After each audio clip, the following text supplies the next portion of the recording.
Hello and welcome to my channel! Today we will cook Sinampalukang Kambing or sour soup with goat meat. Here are the ingredients. 2 thumb-size ginger sliced, lemongrass, 1/2 red onion peeled and sliced, plus 1/2 white onion peeled and sliced, 1 sachet of tamarind soup mix, 1 kilo goat meat, 1 tablespoon salt. I used Himalayan salt. You can use any kind of salt, whatever is available in your kitchen.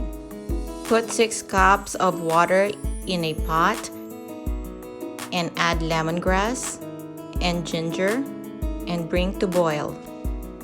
Wash the goat meat, drain, and put salt to taste. Put the goat meat in the pot once the water is boiling. Boil for 5 minutes. Turn the heat off and remove the goat meat from the pot. Wash and drain the goat meat.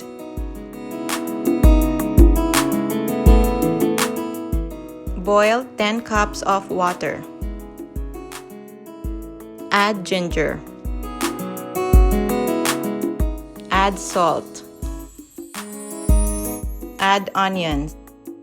Add the tamarind soup mix and bring to boil. Add the goat meat. Turn the heat down to low fire and cook until the meat is tender. Once cooked, transfer to a serving bowl and serve. Enjoy eating! Thank you for watching. God bless you. If you enjoyed watching this video, please like and subscribe.